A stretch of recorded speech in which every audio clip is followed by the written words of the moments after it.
If you're a female over 40 and tired of the hot flashes, you may want to hear this.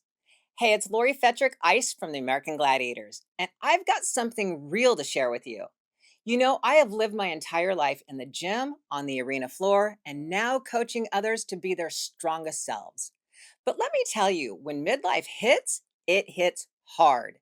You start experiencing sleepless nights from night sweats, brain fog, low energy, and don't even get me started on the mood swings. All sounds fun, right? That's why I started taking State. State isn't some quick fix or trendy gimmick. It's clean, science-backed supplement that is designed to support your hormonal balance, boost energy, sharpen mental focus, and help you feel like you again, no matter what stage of life you're in. Whether you're a woman navigating menopause or a man trying to reclaim his edge, there's a formula made just for you. For women, head to stateforwomen.com. For men, stateformen.com. Look, I don't promote anything I don't believe in, and this stuff works.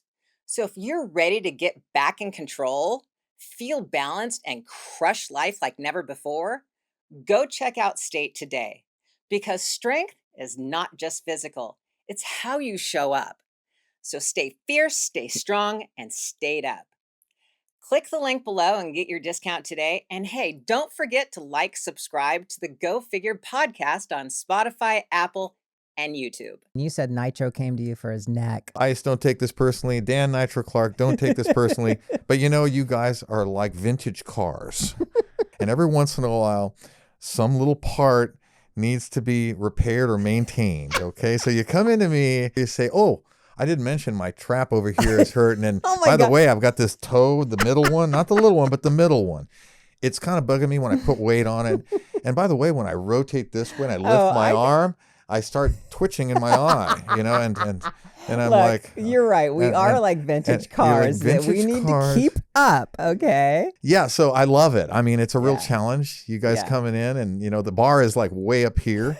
The other day when you were adjusting me, you're like, damn girl, you're so damn solid. You're trying to crack my back and I'm just like laughing. I'm telling you, you're built like a shit brick house. Okay.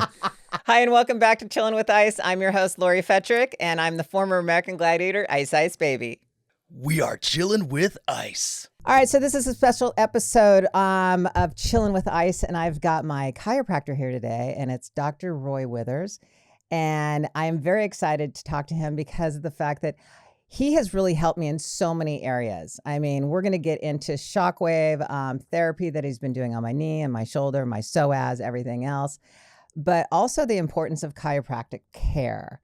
I mean, I have been a huge, big believer in chiropractic care since, before Gladiators, as a matter of fact, because my stepfather was a chiropractor. And so that was kind of cool and I was like, 15 when my mom married him. And so I have been getting chiropractic care for years. And like I said, it helped me during Gladiators, hitting the floor, getting out of alignment. I mean, you name it. Thank God that you guys were there putting me back together. So welcome to the podcast, Thank you Chillin With very much. ICE, Dr. It. Roy. I just call you Dr. Roy. Just call me whatever suits my particular thing. I love that. That's fine with me. It's go ahead. Well, here's my question to you, and that is, have you always wanted to become a chiropractor? I mean, was this something that you fell into, or was it something that you absolutely planned and loved? It's a good question, and for me, it was kind of an epiphany. As many people, I'm sure they're guests of yours and friends and acquaintances, I was very athletic as a youth, and I went through, started in junior high school, started, tennis and wrestling and football and swimming. And, part of it was because I loved sports, and the other part was kind of to get out of the house and get away from the family situation a little bit, as we all know about, And so, getting into athletics was great for me because it really gave me a lot of good self-esteem, and I felt like I had some value. And also would come home, and every time I came home, my father would ask me, how did I do? And that was always great to have my father interested in my well-being. And so that brought us closer together in terms of a relationship. And then I went on and did wrestling and football and various things. And about age 24, at that time, I was doing whitewater kayaking and some martial arts. That's fun. And yeah, I was just trying everything, you know, Yeah. and having a good time doing it. And so, you know, I started having some mysterious low back pain about age 24, and there was no real identifiable cause to it that I could think of. Did I take a fall? Did I do this? Did I that? Couldn't really remember any traumatic event.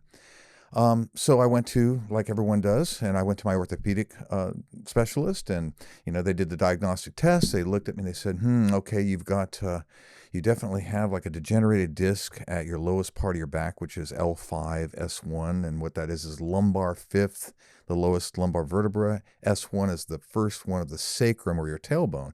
That's where your back sits right on your tailbone. And that's like the fulcrum. That's the leverage point. When you bend your torso forward or back, then that's the fulcrum. It's, when I say fulcrum, I mean, if you think about a teeter-totter and you think about the centerpiece that the teeter-totter moves on, that's a fulcrum. And so consequently, that's where all the force load is. So basically he said, hey, look, you got this degenerated disc, and you know, Here's my question though, real quick. I don't mean to interrupt you, Yeah. but you were 24. 24. I mean, can you have a degenerated disc at 24? I mean, isn't that kind of young? You can. It depends upon when the injury occurs. Okay.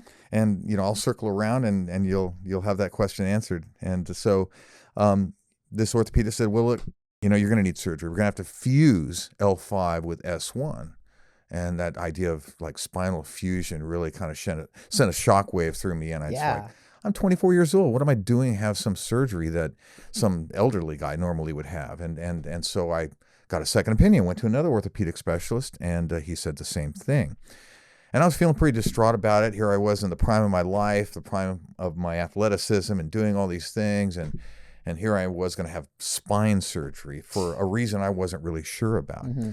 And I spoke to my friend who was a co-wrestler, and I said, Rick, listen, you know, this orthopedist says I've got this spine problem, I got to have surgery. And he says, hey, go see my chiropractor.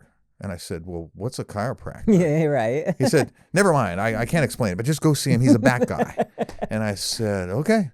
So I took his advice and I went, and, you know, that was a fateful decision because it changed my life. And so I went and to Dr. Stan Jensen in Camarillo, and which is where I grew up. And so I was there, and I went in, he x-rayed my low back.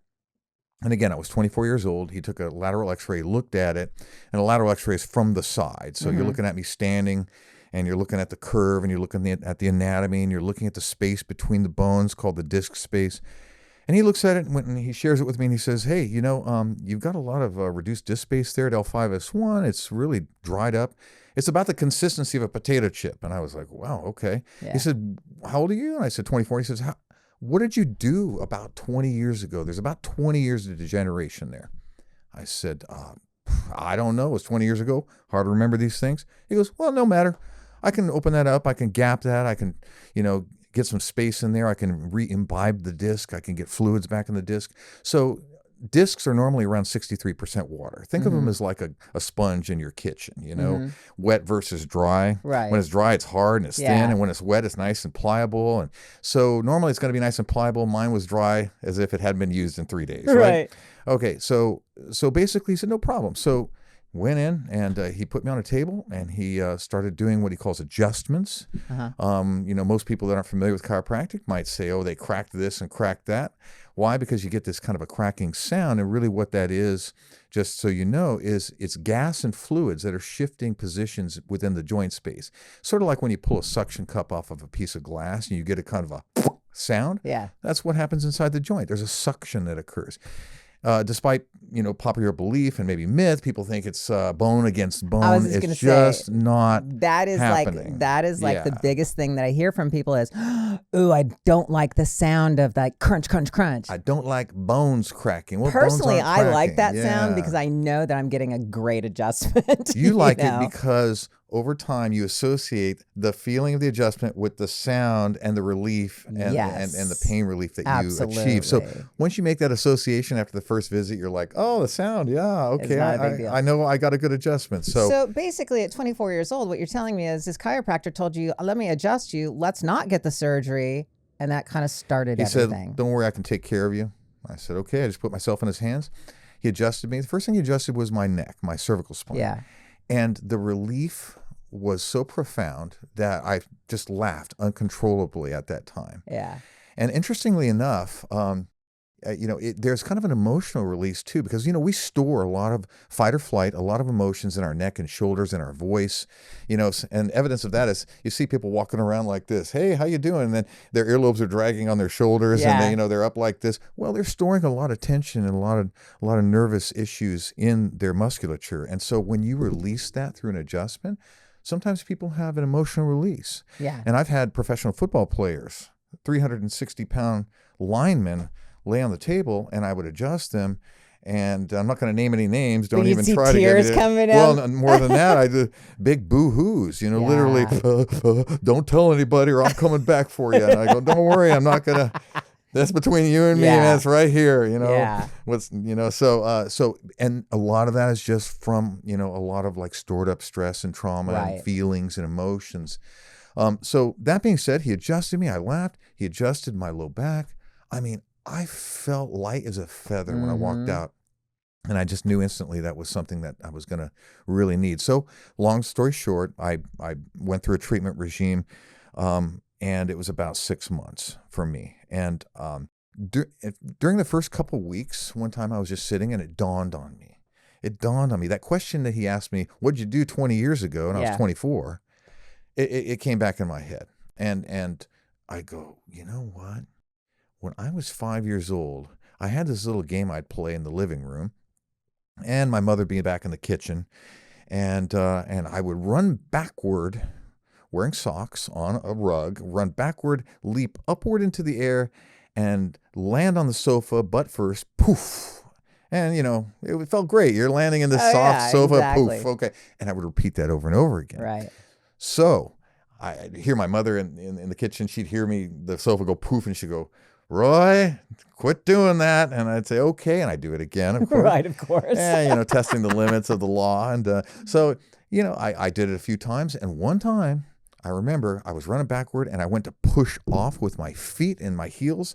And the socks I was wearing made me slip on the rug. And I didn't elevate high enough. And my tailbone didn't get high enough. And it hit the hard edge of the sofa below the cushion. And I was going real fast. And boom. And I hit that thing so hard and I screamed and my mother came running in and I told you not to do that. Exactly. I know, Mom, Yeah. I know. And so for about 5, 6, 7 days, it was so sore I couldn't sit down in a straight line. I had to kind of and so, but eventually it went away and I forgot about it because I just thought it was bruised and, I was just a little kid. I was 5 years old. You're just and playing, exactly. My We all mother get doesn't think bruised. anything serious has happened. I bruised my butt. Okay, great. Get over it and you'll be fine. Well, guess what? What it did was it translated my tailbone sacrum forward or anteriorly forward relative to L5 because L5 sits right on top of it. Okay. And if I hit this and translates it forward, then all of a sudden it's out of alignment. And you were out of alignment for 20 years. And I was out of alignment for 20 years significantly. And, I had some ligament damage there from that. And I didn't know it. And so I went on, did all my athletics, never had any symptoms until it crossed a pain threshold when I was 24. Yeah. And enough degeneration took place and enough reduction of the space between the bones that would then like pinch down on the nerves or stretch them in such a way that started some pain. And it just dawned on me, that's what happened. Yep. And I'm like, okay, wow. I mean, this guy looked at an x-ray and he called it right to the year when the trauma occurred, just simply by looking at the x-ray. Yeah. 20 years. I was pretty impressed by that, not to mention the treatments were fantastic. So I continued the treatment regime, and then we did a post-treatment x-ray at about 6 months, and we compared the before and after, and it was a significant difference in my L5S1 and the space between the bones. It had increased by, it at least doubled. Now think of this. Think of if you would have gotten that surgery instead of having a friend say, hey, go see my chiropractor. I mean, this is what I mean by I am such a true believer. I've told you this many times. I actually wanted to become a chiropractor when I was I was like 30 and I wanted to become a chiropractor. And at that point in time, they're like, well, you need 4 years of college, chiropractic college. At that point in time, I only needed an AA. So just an associate's 2 years and then go to chiropractic. So 6 years. So in my little brain at 30 years old, I was like, oh my God, I'm going to be 36. I'm going to be way too old to become a chiropractor because all my friends were going into med school and whatever, medical industry right out of high school going into college. They're doing their college and then they'd go into the med school. So in my head, I was like, oh my God, 36 is way too old. I kick myself today for not following that, and even I was like around 45, I revisited that again. Yeah. But by that time, they wanted a BA 4 years before chiropractic college for another 4 years. So that was 8 years. So at that point in time, I was going to graduate when I was 48 and forget it. I was like way too old then as well. But it's interesting because one of the reasons I wanted to become a chiropractor so bad is because you guys helped me so much. And my friends are like, well, why aren't you going to, like you said, an orthopedic surgeon for all your your illness and your knees and your shoulders? And I'm like, no. I'm just out of alignment. You guys don't understand. And then I even realized that even my digestive system, sometimes when I was having problems with that, it was because my mid-back, whatever that, area is, was out of alignment. And all those little nerves were going all over into my stomach and my kidneys and everything else. And it was mind-blowing of how you guys just, for me, perform in such a way that you're not masking it. And that to me, it's people when they go to the doctor, they're masking it because the doctors are giving them either painkillers, or something along the lines to just relax. It'll go away. No. If your back is out of alignment like that, or your neck is out of alignment, it's not just going to go away. It's going to stay there. But like you said before, the pain receptors, your body gets used to it and adjusts, correct?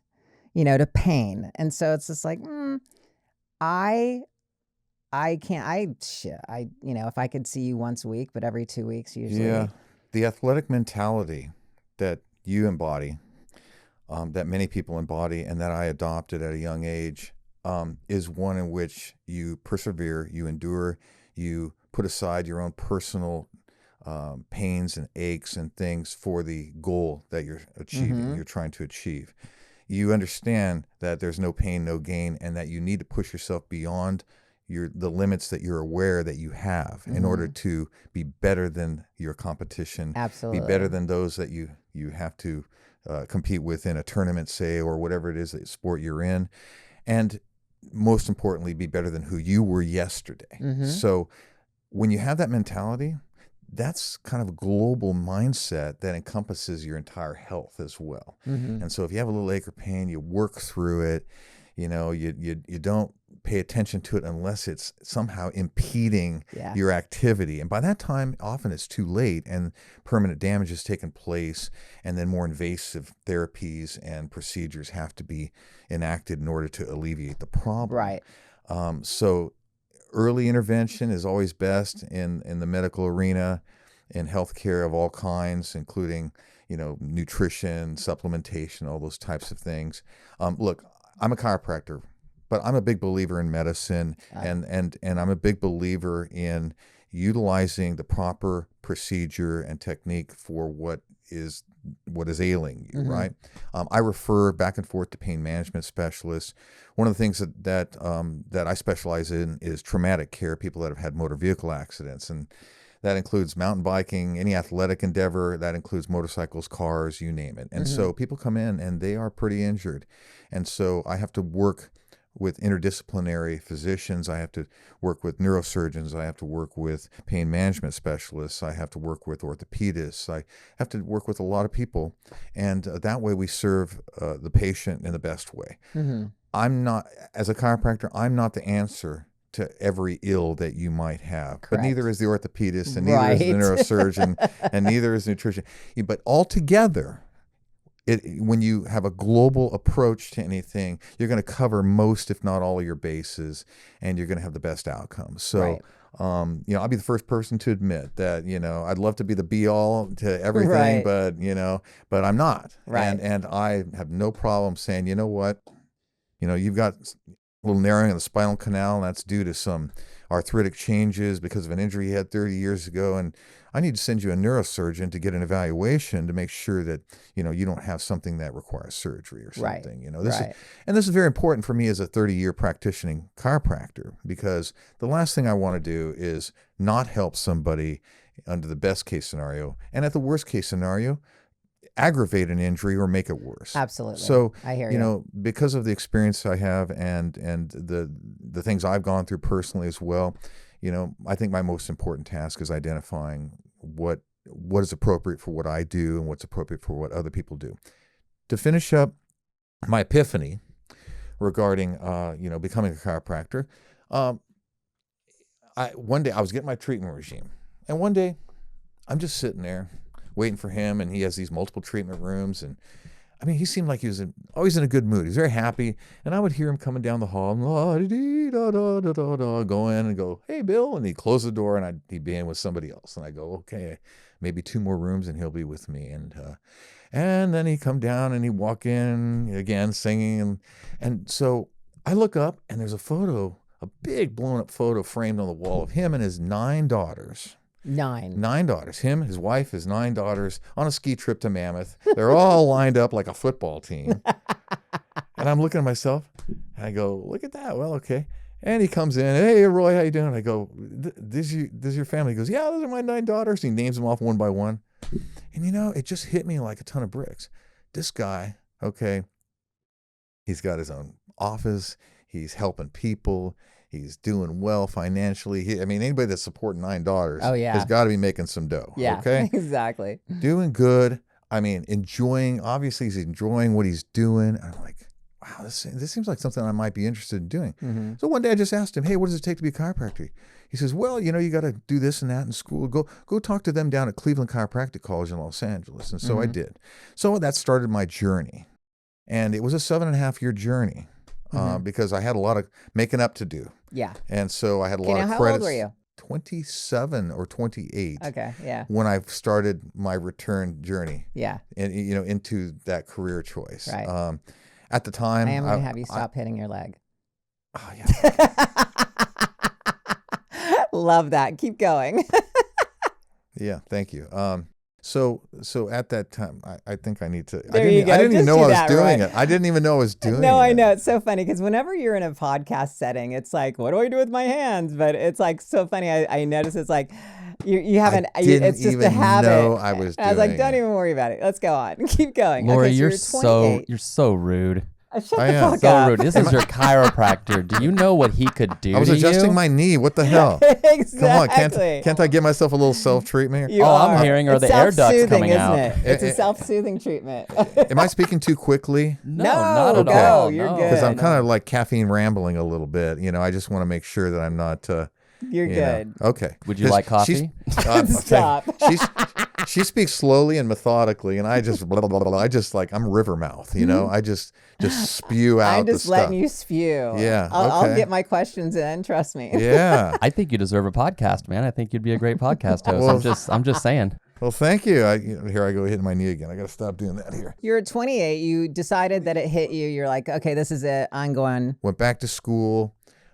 For a period of time, I had to do some prerequisite work, so I worked full time selling telephone systems while I went back to school on nights and weekends. And so eventually I got accepted into chiropractic school, and I went full time. And it was a 7 a.m. to 4 p.m. Monday through Friday for 3.5 years. Mm-hmm. And every 3 months, they would give us about a week and a half off. It was based on a trimester system. Right. So, you know, and I tell you, it was quite a journey. Many people aren't aware of this fact, but chiropractors and medical doctors have very, very similar educations.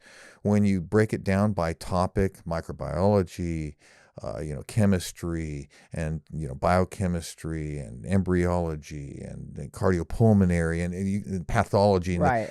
with each subject, we have as many hours, and in some cases more hours in class than they do in medical school. Here's another little Interesting. tidbit fact that most people don't know. Because chiropractors have been looked at very closely, Right.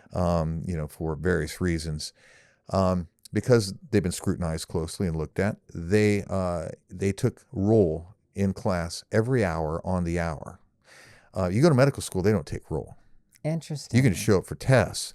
I'm not saying that's what they do, Right. but I'm saying in many medical school scenarios, really, it's very lax in terms of Right. attendance. So, I mean, they really, really put the screws to us and made sure we had a good education and an important thing to know is near the very end of the education process, when you're at about the last 15% of that process, where we separate off from medical doctors is medical doctors will go off into pharmacology, which is, drugs and medications, and Right. surgery.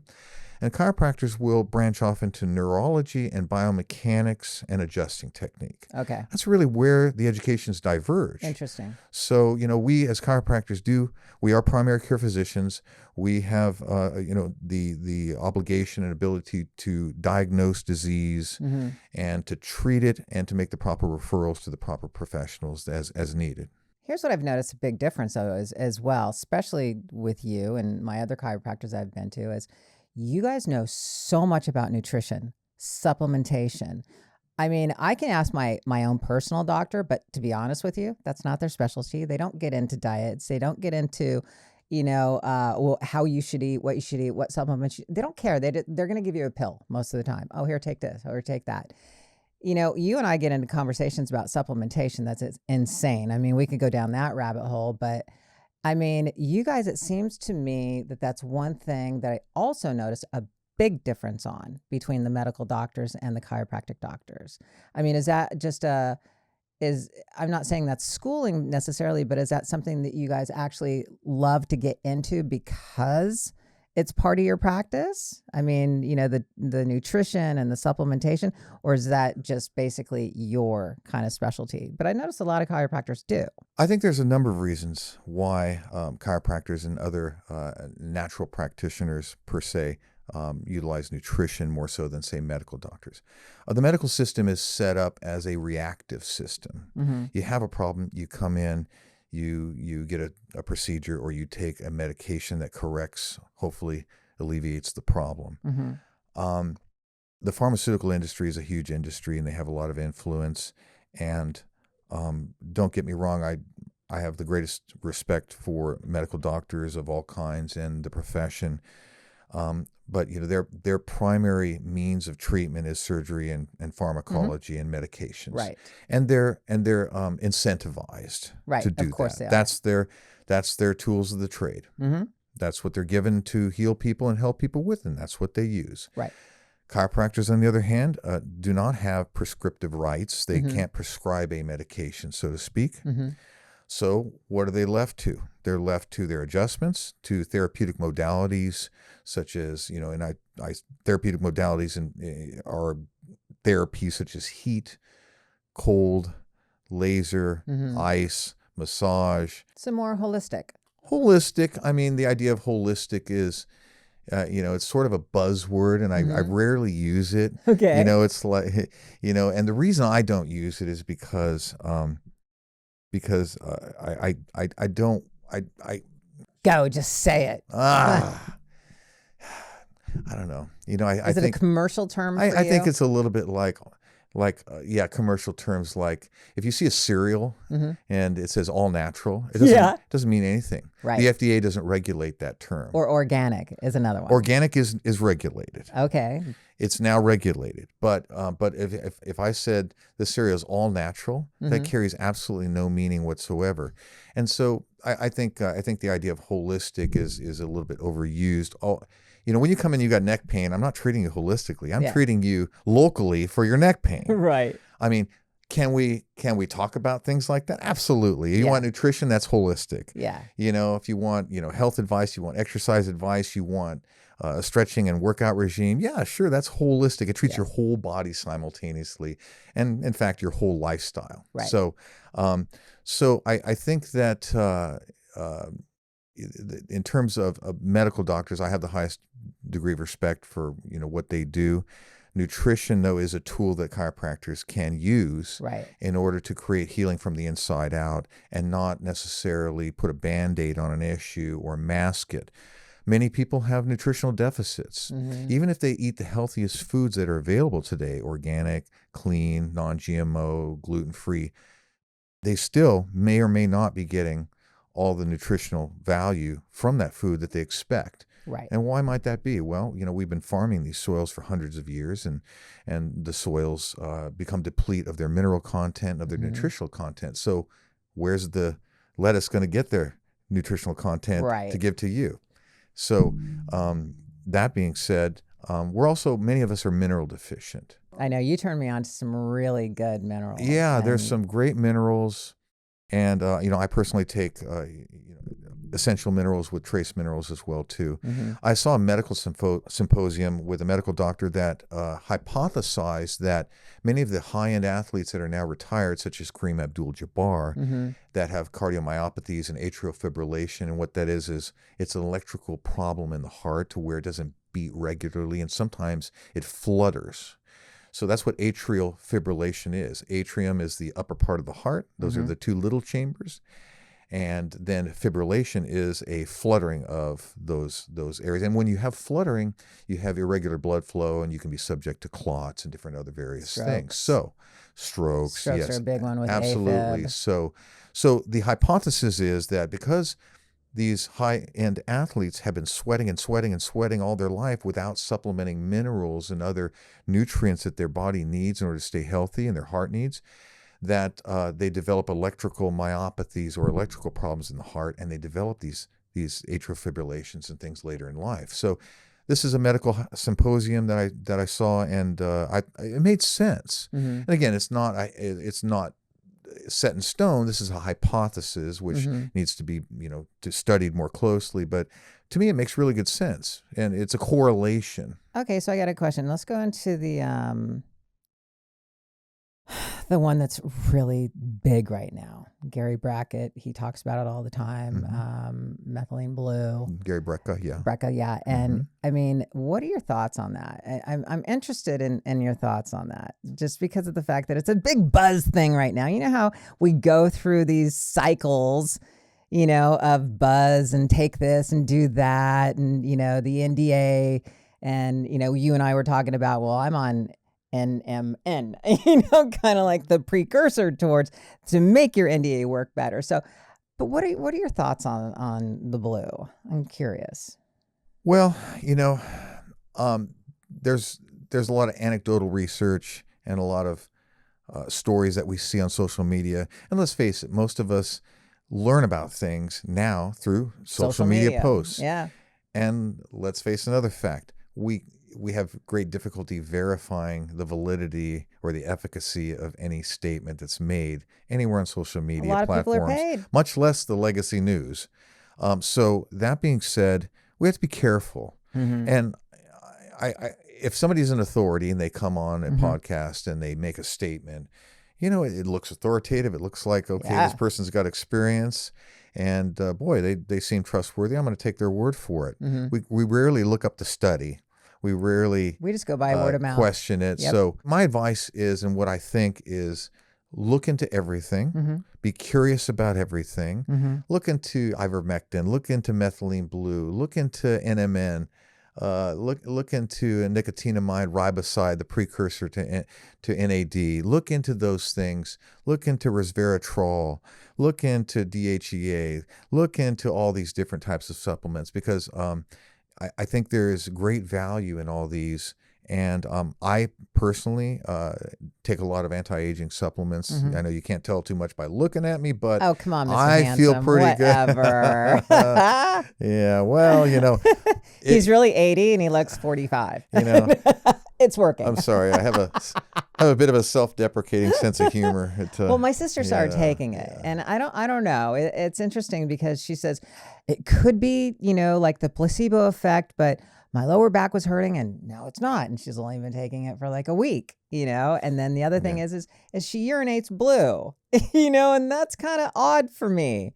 And I'm just not, I got to do a little bit more research on it. That might be great for artists that are doing large paintings with a canvas on the ground. Exactly. But it just, I know it. So I was curious of what you thought about that. Yeah. Like I said, be curious about everything before you embark. So you're not going to give me your answer on that, are you? You're just going to say, be curious, go do your research. My answer is do your research. Okay. I can't endorse, right. Anything without having done the research myself. Got it. To a certain degree and depth to where I feel confident enough looking at you and saying, take it. It's the greatest thing since cookies. Sliced bread. Okay. Exactly. There are things that I can endorse that I've taken personally that I've done the research on. But methylene blue, I can't Right. give you an authoritative answer, and I'll be the first person to tell you what I can, what I can authoritatively Right. No, I hear say what you're saying. and what I Yes. can't. I'll tell you what though, if I, were diagnosed with some form of metastasis or cancer, and my alternatives were chemo, and more chemo, I definitely would try some of those alternative therapies that have been known to be successful. Mm-hmm. There's a hypothesis that parasitic infections contribute to certain types of cancer Mm-hmm. by virtue of the toxins they release in your body, which leads to anecdotal accounts of people that have had supposedly incurable cancers that went on ivermectin. They couldn't get it from their physician, so they got a veterinary Mm-hmm. dosage and took it, and it killed the parasites in their body. And within several months or so, they were free of cancer. Now, again, these are anecdotal things. Right. I don't want to endorse nor say Right. it's baloney.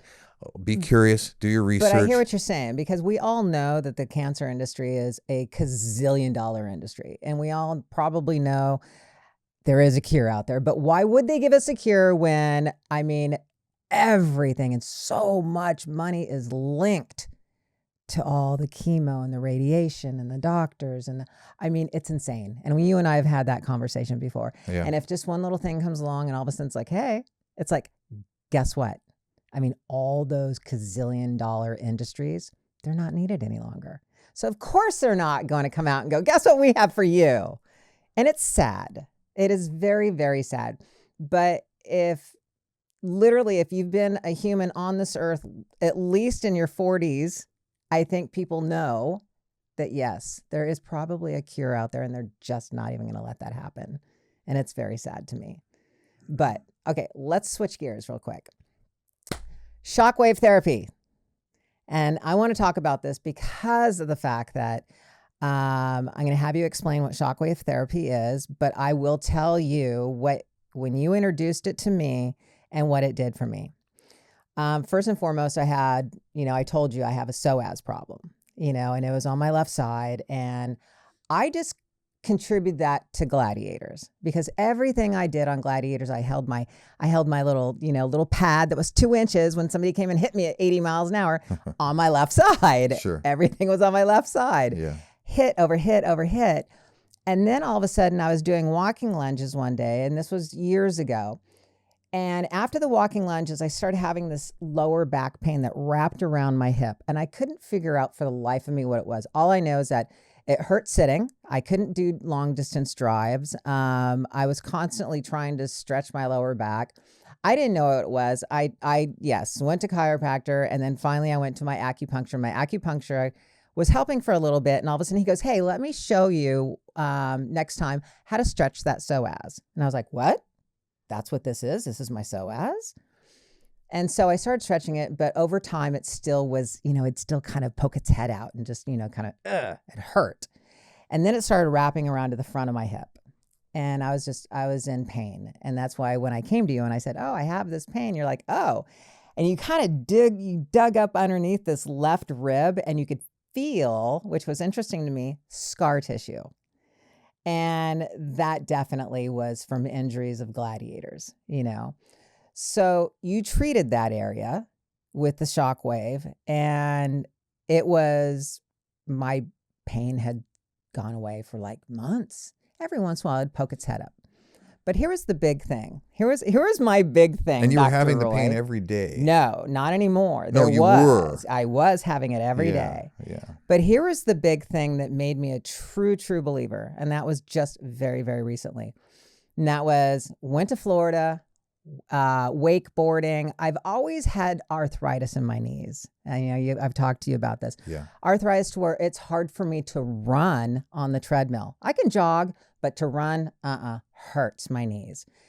And, lifting, I'm very gentle and everything, but I'm still, like you said, athletic mind, powering through it. I'll feel the aches and pains, but I power through them.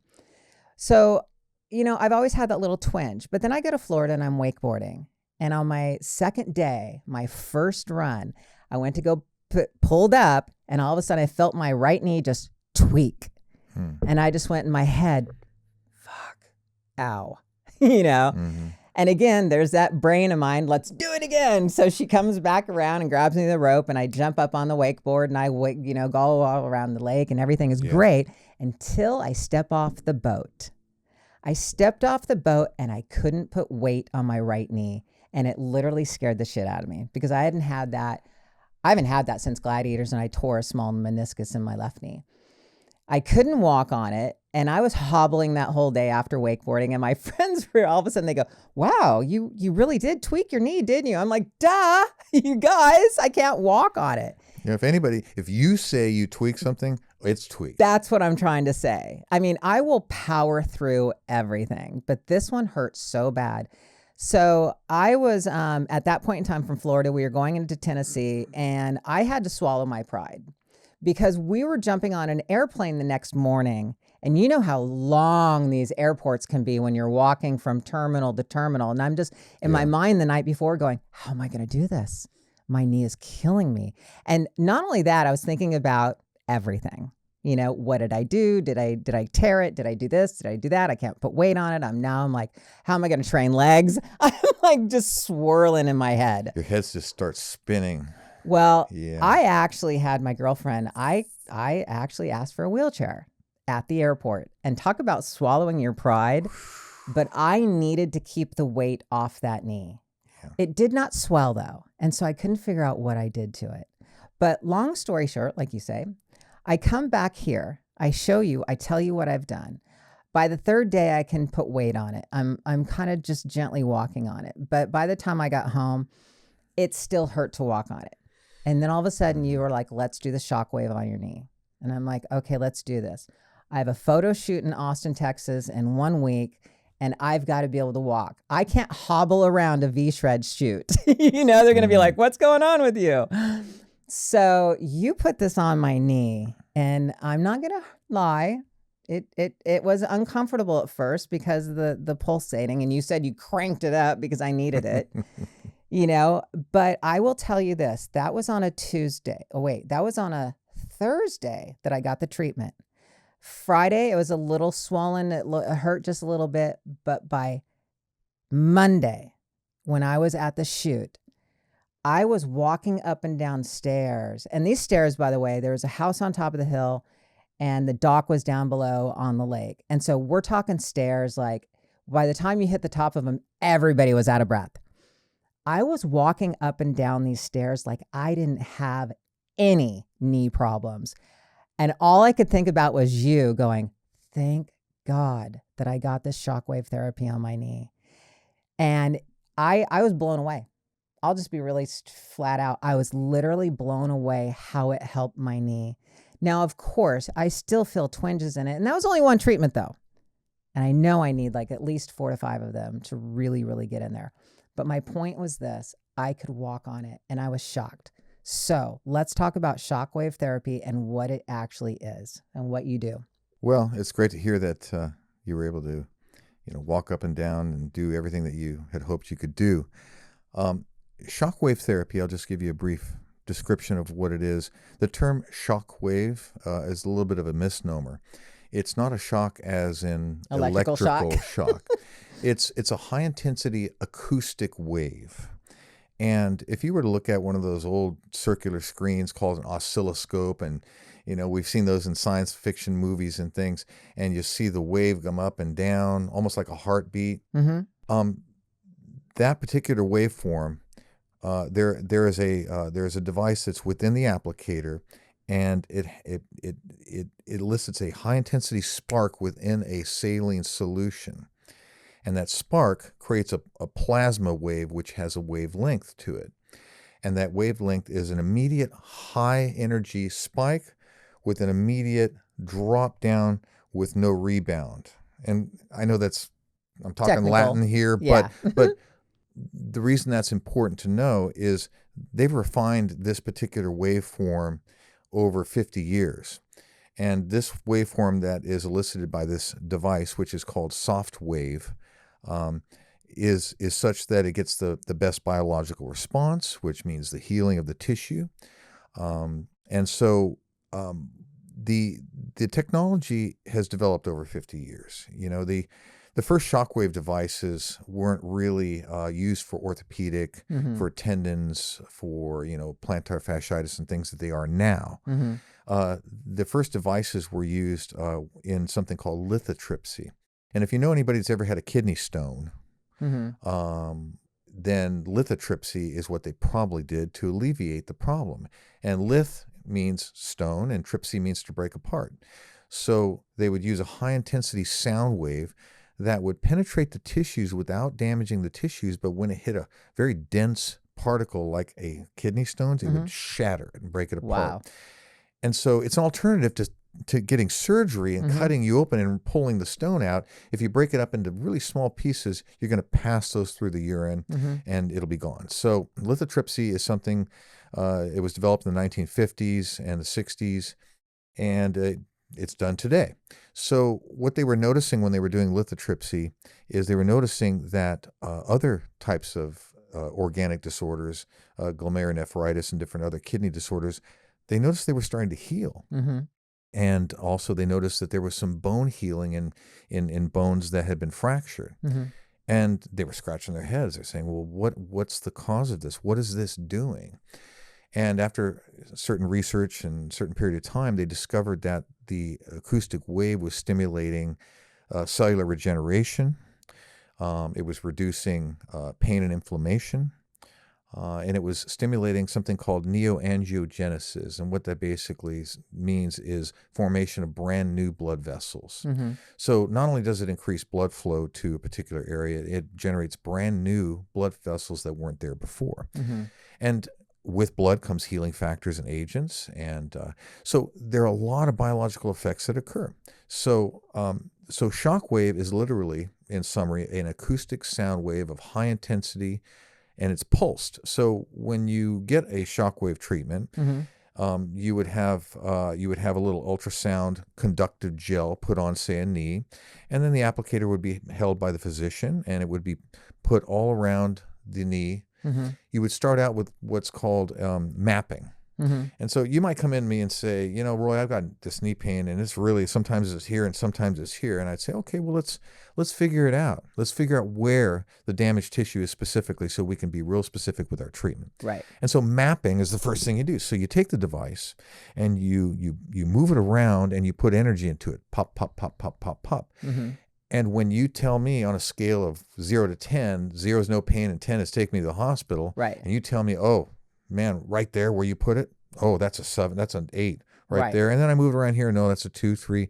That tells me where the damaged tissue is. It tells me if it's a meniscus or an ACL, which is a ligament, or it's the cartilage underneath the kneecap. It tells me a lot.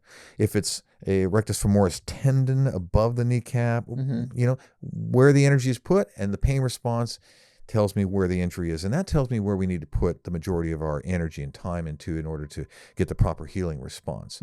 So then we execute a treatment. We do somewhere between, on a typical knee, such as the one that you had injured, we might do 700-800 pulses, which literally takes like 6-7 minutes. Right.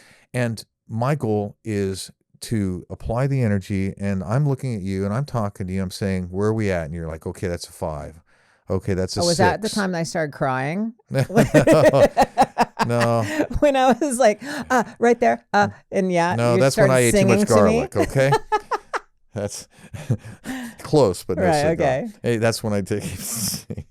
Yeah. Yeah. So we're going to go around that knee, and we're gonna find the spot, and then we're going to apply the energy to the spot, and I'm going to say, okay, I'm going to set it for this level of power, and our goal is during the treatment to have on the scale of 0 to 10 to have it around a 5 or 6.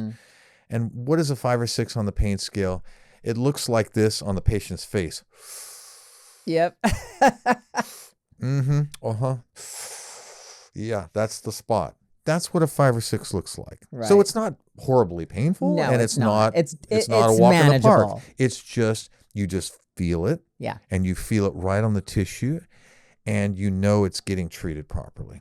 Okay. And so we go through it, and we put 700-800 pulses in it, and that's it. And You go home, you don't ice it, you don't take ibuprofen, you don't take any kind of NSAIDs because that can slow down and mitigate the biological response from the shockwave. So the shockwave stimulates cellular regeneration, it stimulates mitosis, and mitosis is cell division, it's replication, it's new cells being laid down. It breaks up scar tissue, it increases mobility of the joint. It also will suppress certain neurotransmitters such as substance P, which give you the sensation of pain. A neurotransmitter is something that your nerves, it's a chemical that runs through your nerves that dictates whether you feel pain or not. Okay, so the neurotransmitters specifically for pain, substance P, are suppressed. Inflammation is greatly and immediately suppressed. So if your knee had been swollen, 5-6 minutes, you can look down at it and you can say, wow, the swelling has gone way down. You know, I've had a lot of really amazing miracles in the last year and a half in my office with this Shockwave machine. I've had ordinary people from ordinary lives coming in, roofer, carpet layer, construction worker. I've had people come in and say, you know, I was told I needed a knee replacement surgery. I've had cortisone injections in my knee and they were temporary, and the second one didn't do anything at all, and I'm just at my wit's end and I don't want to get surgery. Doc, is this shockwave therapy something that I would work for me? And I say, I think so. Let's figure it out. And so we'll do what's called a discovery visit. Right. And the discovery visit, they come in, we do an initial treatment. And we know immediately whether or not this treatment's going to work for them. Right. And how do we know that? Right after the treatment, I have them stand up, walk around, do some squats. You had me do that the very first time. Absolutely. And I was shocked. I was like, oh my God. Absolutely. I can stand up out of the chair. I can squat down with literally no pain in my knee. No pain. Blew my mind. Pain's gone, inflammation's gone.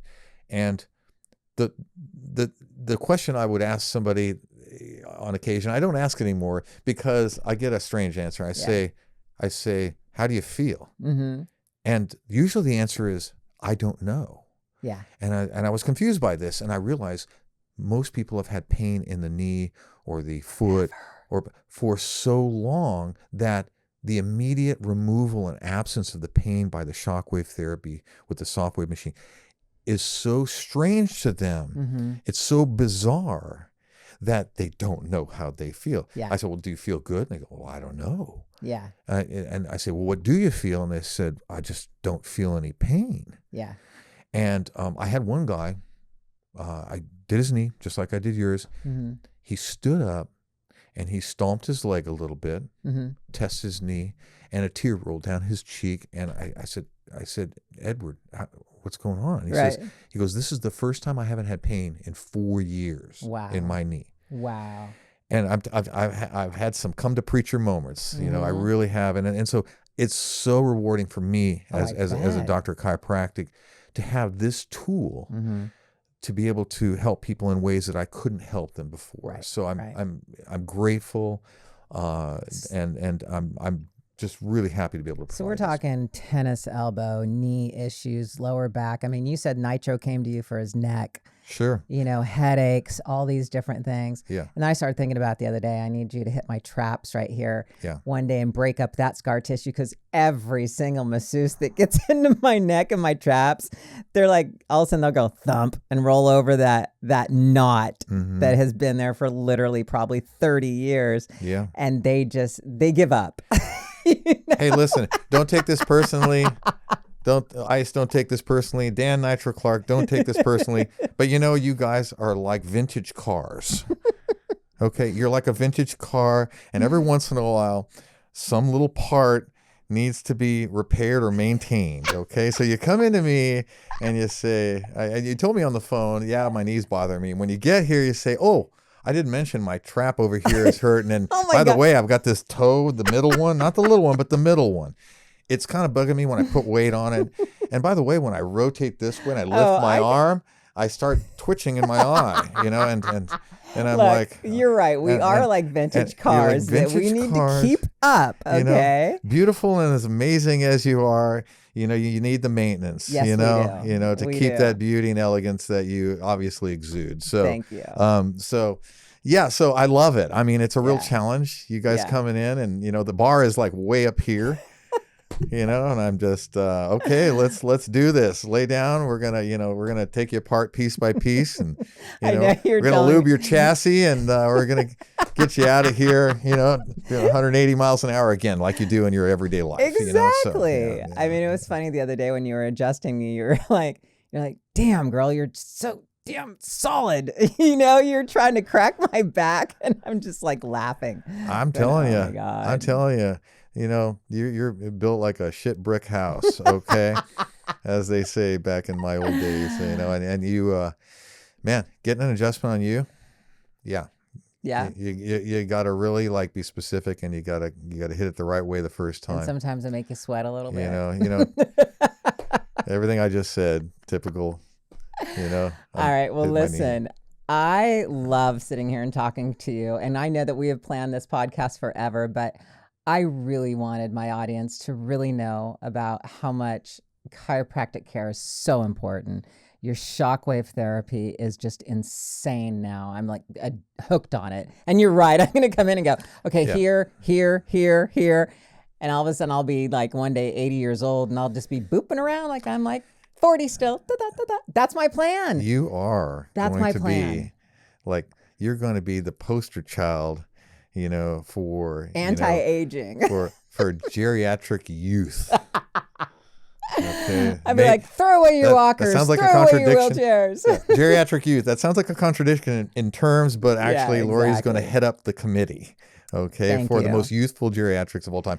And you know what? Let's be honest. She's nowhere near geriatric. Oh, okay, God. nowhere Don't even say near that it. word. Exactly. Let me tell you, this girl. Okay. I thank you for everything. But Yeah. okay, now tell everybody, to be honest with you, where they can find you. Where's your office? Okay. My office currently is in the Van Nuys Lake Balboa area, and I have a gym rehab facility. So patients get the luxury of doing exercise rehab, as well as all the different rehab modalities that I have. The adjustment, Shockwave. I have a rehab table called an Aquamed. It's a high pressure water massage I love that table. thing. And people love that. They lay on it, and it promotes lymphatic flow and blood flow, and has an analgesic effect, and it relaxes you. And then I also have an intersegmental traction, and you lay on it, and people call it the roller table, because you lie on it face up, and a wheel comes up, and it rolls across your spine. And what it does is it takes the spinal joints, and it does this with them all the way up and down. I also have a therapy, and I brought it with me just briefly, and I'll show you. And I do something called photobiomodulation or laser therapy. This little device right here, and I'll turn it on, is a low-level laser. And these are the shockwave and the laser therapy are the two high-tech modalities that I really get great results with. This little, what looks like a pen light, is an $8,000 device. And this is entry level. When you go up one step above that, the device is around $40,000. The only difference in that device and this one, obviously, is price, but it's treatment time. So with a more expensive device, a treatment on a particular tissue, like if you had carpal tunnel, or if you had some sort of a tendonitis, with this device, you would treat it for maybe 4 to 5 minutes. With a $40,000 device, you treat it for 45 seconds. There you go. So they both are the same. It's just treatment time is the only difference. Got it. That's what you get when you spend the money. So, and I bought this about 7 years ago, and this is the first laser. And man, I tell you what, I use this on myself as much or more than I do on patients. I absolutely love this device. It's amazing. It stimulates mitosis and tissue remodeling, regeneration, healing, reduces inflammation. And it's a low-level laser, and it's called photobiomodulation. Don't try to repeat that. You'll get tongue-tied. But just say laser therapy. And so this and the shockwave therapy is just it's huge in terms of its ability to heal both new injuries and old chronic ones that never seem to go away. The one that you had come to me for, which everybody that you had seen prior to me, they assumed it was a psoas muscle, which is a deep pelvic lower lumbar back muscle. And commonly people have psoas problems, yes. But as soon as I put my hands on it and felt and palpated around under the rib and the diaphragm, I immediately felt that scar tissue. I knew that's not what it was. And that's consequently why we were able to solve it in 2 treatments. Oh, I know. Because I was able to identify it quickly, nail it, use the Shockwave, and do a little bit of stripping and deep tissue work on it. And that's all it took. And now you're 95%. It's insane. All that time I was like so sore and it hurt so bad. So I do personal injury work. People have had traumatic injuries, automobile accidents. I'm an expert in that area, and I would be someone that you would want to talk to if you did have an automobile accident, had some injuries from it. I have a network of physicians and people that I work with regard to that type of thing. Okay. So I do that. I do the regenerative medicine with the Shockwave and with the laser. And I'm located in Van Nuys. And if you know where Sherman Way and White Oak are, on that corner. Right. And it's in the heart of the valley, and it's Lake Balboa. Any social media you have? Any websites you have? I've got Withers Chiropractic on Instagram at this point in time. On TikTok, I have Van Nuys Softwave of Van Nuys on TikTok. Currently building websites regarding Shockwave. Good. So I would love to share this with you now, but listen, it's this is what I'm gonna do. something we'll do in the near future. I'm going to put all your links and everything in the show notes so anybody and everybody can find you. Oh, okay. Okay, so that way if they're driving and they listen to the podcast, they're like, wait, where is that? It'll all be in the show notes for everyone. And, I personally handle all the treatments. Yes. I know a lot of people have gone to a doctor and then it's handed off to the physician's assistant or this person or that person. Yeah. I want to see you. I want to talk to you. I want to hear what you have to say. That way I can make sure that we're doing the right thing at the right time and the right treatment. So you're going to get my personal attention when you come and see me. And that's a promise. So anyway. No, thank you so much. Hey, anything else you want to know? Absolutely loved it.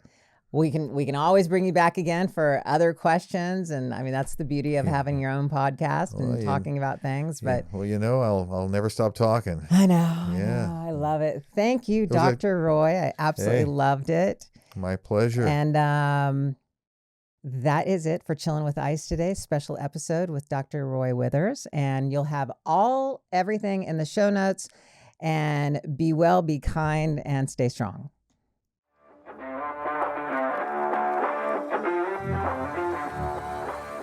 Thank you so much for listening to Chillin' with Ice. And don't forget to hit that like button, subscribe, and share wherever you listen to your podcast. Remember to follow us on Patreon and YouTube at Chillin' with Ice. And on Instagram and TikTok, you can follow me at lori.ice.fetrick. I look forward to chilling with you next time here on Chillin' with Ice.